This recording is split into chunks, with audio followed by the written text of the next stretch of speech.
Hey everyone! Today I want to show you this beautiful coloring book called Amazing Astrology by the illustrator Maggie Magoo.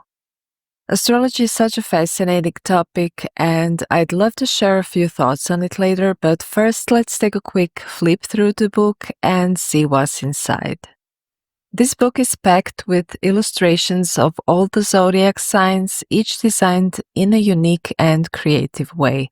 There are symbols, some illustrations that could be colored in a more realistic style, and even retro patterns on some pages, which makes it all very interesting and fun.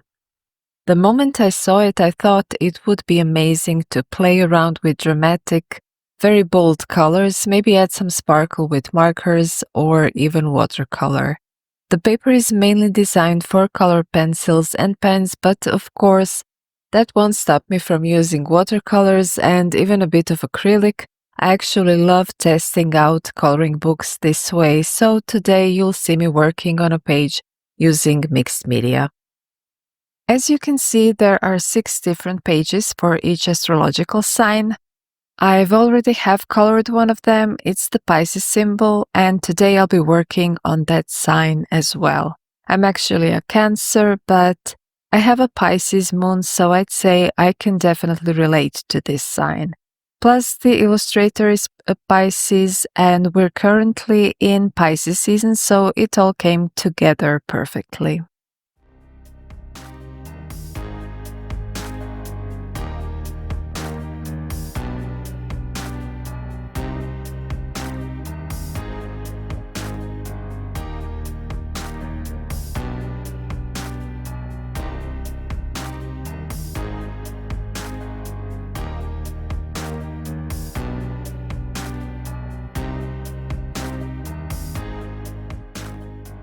I'm starting this page with a single coat of gesso, and honestly that's just to hide the lines. They're not super thick or anything, but I love that painterly effect, and sometimes I just need those edges to be soft and light. I'm not a fan of applying gesso over the entire page because it adds texture, and watercolors can already have a somewhat opaque look. I still love their transparency when applied directly on paper. So even though this will be a mixed media page, I want to keep that softness. I'll carefully paint over the lines around the fish with a thin brush and see what effect I get when layering watercolors on top. You can see that I'm not really worrying about applying the gesso evenly. If this were acrylic paint, I'd have to be more careful, but gesso is so much easier to work with. I actually don't mind the thicker strokes at all, and one layer is more than enough. Gesso dries pretty quickly, so I'm jumping straight into the watercolor background. I'm starting with the blue turquoise shade because to me that just feels like Pisces. This color has that mysterious, deep, and almost mystical vibe which I naturally associate with this sign. I'll talk more about the colors I'm using later, but right now I have to work fast. I'm working on dry paper. Watercolor spreads quickly on this paper, but it doesn't flow, so I need to be quick and efficient. The best way to do this is to load up my brush with lots of pigment, darker tones first, and work my way toward the center near the fish. Then I'll rinse my brush and use clean water to soften the edges, blending them out until they fade into transparency. That way I can create a glowing effect around the fish. This is definitely one of the scarier things to do in a coloring book. You never really know how the paper will react. Luckily, I have another book from this publisher, and I'm pretty sure I've worked on this paper before, so I feel brave enough to go for it, but still I like to be careful. The best approach here is to use a round brush, large enough to cover big areas quickly, but pointy enough to get into corners and avoid certain details. After finishing a small section, I'm going to try it to see how the paper reacts. You might have noticed those little spots on the paper while it was wet, but now they've completely disappeared. That means I can safely add another darker layer and continue working on the rest of the background using the same technique. If you're unsure about how the paper will handle water, it's best to work section by section. It makes the process feel less overwhelming, and it also helps prevent the paper from buckling too much. From my experience, the more water you apply over a larger area, the more the paper will warp. So that's exactly why I avoid full page washes in coloring books. I imagine the sign of Pisces as turquoise with a touch of warmth, something like a soft orange and yellow. I might even add some gold at the end, especially on these framed patterns.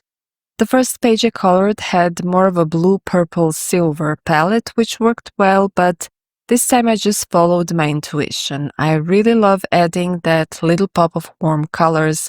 It just feels more me. Before starting, I randomly Googled images of fish symbols for color inspiration, and I noticed that deep blues are the most commonly used, often paired with turquoise, purple, or golden yellow tones, and it makes sense. Deep blues represent water and the fluidity of Pisces. Purple is linked to dreams and spirituality, and those warm orange shades bring creativity, warmth, and a sense of spiritual light.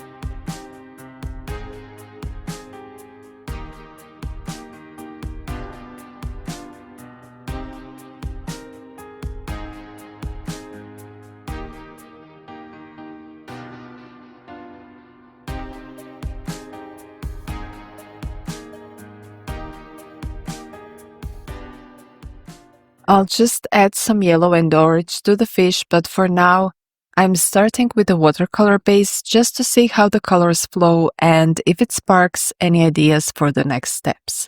Once that's done, I'll take a moment to assess the piece and then add colored pencils to define the shapes, build depth, and bring in more details. That mix of watercolor and pencil usually gives a really nice balance between softness and precision. While deciding on the final colors for this fish, it's the perfect time to tell you why I find astrology so interesting, even though I approach it with a critical eye. Ever since I was a little girl, I've always done things a bit differently. I was quiet, introverted, and I'd often get asked why I was so quiet, what world I was in, or why I wasn't doing this or that. That continued all through school and university. I had friends, but I often felt misunderstood, especially in those sensitive growing years. I came across this idea that people who feel misunderstood often end up studying psychology or other patterns of human behavior in adulthood, and that was definitely true for me. I've always loved psychology, taking personality tests, observing people, and thinking about deeper things, about the world around me. And so one day I found myself drawn to astrology. Now, I was never fully convinced that horoscope predictions were real, and I never understood why billions of people read horoscopes for just 12 signs. It never really made sense to me. But then I came across someone talking about the entire natal chart and how it actually works, and the complexity and how unique each chart is. So unique, in fact, that even twins can have different charts really intrigued me. I felt like I had stumbled upon something fascinating. But I was also looking for some scientific explanation to back it up. Science, however, doesn't really accept astrology as a valid way to predict the future or explain personal traits. There's also this thing called the Barnum effect, where people believe descriptions that are so general they could apply to anyone are specifically accurate to them. I kept that in mind and filtered out the less reliable parts, and somehow the things that made sense always turned out to be surprisingly accurate. The deeper I dug, the more I learned, and now I can mostly read a birth chart, but just for fun. For me, it's just an interesting tool for self-reflection. I don't believe in predicting the future or taking astrology too seriously, but I do think you can use it as a way to grow, understand yourself better, and explore different perspectives.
Now all I have left to do is make these frames, and I think I'll continue combining dark blue with gold accents. This is pure feeling, and for me there's no need to shade anything too much or overthink it. We'll see how it turns out with little metallic accent. After I corrected the shapes and sides with pencils, the paper almost completely straightened out, and there's no problem with that at all. That's why I simply love mixed media in coloring books. You can play however you like, as much as the paper allows. So here I tried pens, watercolor pencils, and watercolors, and I colored them so roughly that I was going over the lines. That's just fine with me. I don't let myself get bored in coloring books. I finished with black watercolor pencil, simply overlaid and blended with black watercolor, which gave a quick and fairly smooth black coating. With that, I slowly finished this page.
You can really express yourself in so many different ways with this coloring book. Since it's all about astrology, it offers a beautiful mix of mystical colors and varieties, so it's perfect for choosing shades that reflect your personality and emotions. The pages are easy to color, and for those who love experimenting with new techniques, the paper works well even with watercolors. Just remember to apply them gradually.